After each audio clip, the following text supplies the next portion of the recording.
Two of the longest-standing questions amongst 40k Loricanians are, if the Emperor didn't want to be worshipped as a god, then why did he go around acting and dressing the part? And what exactly was his plan?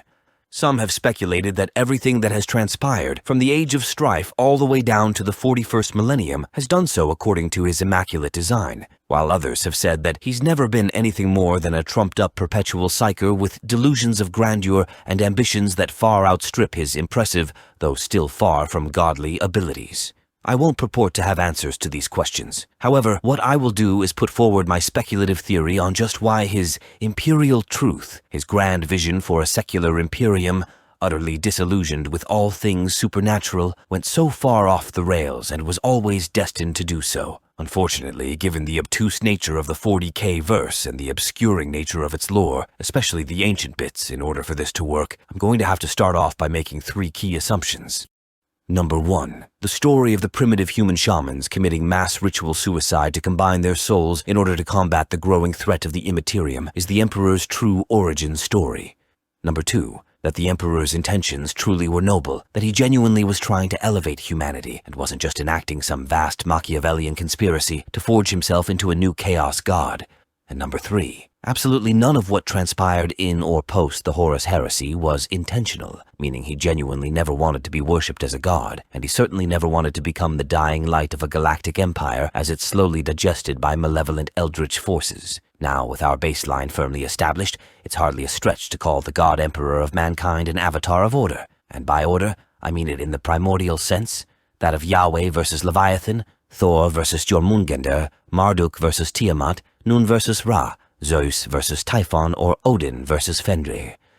The God Emperor is the wise king archetype of mythology. He's the architect and champion of civilization, and therefore anathema to the Dragon of Chaos, which in all its multiplicitous forms, with its near numberless heads, represents the utmost excesses of carnal indulgence, compulsive degeneracy, egotistical rot, and nearsighted vendettas. It doesn't take a philosophical magus to work out the problems with worshipping a demon of war, trickery, or spite. However, order is not without its darker aspects either, as anyone with even the faintest glimmer of understanding of the more famous conflicts of the past century won't need another lecture on. The Achilles heel of order, and by extension civilization, is that, unlike chaos, which is formless, limitless, and valueless, it requires reason not only to function, but to exist at all. At all times and in all ways it needs to justify itself, as logic and reason won't permit arbitrariness. Things can't simply exist in a realm of pure logic and order. Effects need to have causes, a weakness that chaos by its nature does not share, for it is a function of nature which is neither mind nor will, and so is free to merely do its thing, for no better or other reason than it just came naturally.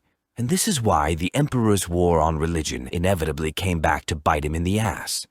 For those of you who are new and think I've swallowed crazy pills, I've made at least a half-dozen videos drawing out the sociological, psychological, and biological roots of religion, faith, and so forth, as well as the intellectual limitations and vices thereof, the 3 most relevant of which I'll have linked in the description, so I won't belabor those points here.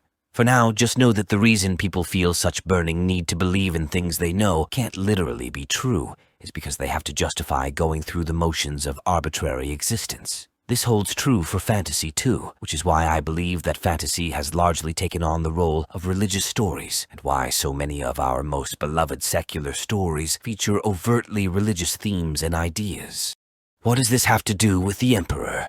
Quite simply, he sought to eradicate fantastical idolatry because he saw it as a gateway straight to the immaterial forces of chaos. But in reality, it was the exact opposite. Humans need fantasy to be human, to be the place where the fallen angel meets the rising ape. We need a source of purpose that is arbitrary. We have to couch our continued survival in esoteric themes. We have to vouch for it in metaphysical doctrine, because by all natural and rational rights, we should just roll over and die, as that would be the most efficient and therefore most logical path to the everlasting peace all religions claim to offer their followers. The Emperor could not understand this predicament, for though he embodies all of our best and worst qualities, him being the archetypal and quintessential man in all the ways that entails, the one part of humanity he never truly had, and thus the one thing he couldn't understand was mortality. He was a perpetual. He would never age. he would never die. He would live to see the universe crumble and fall to a tide of cosmic entropy. And on top of that, he was imbued from his inception with an incorrigible motivation to defend humanity from itself, whatever the cost.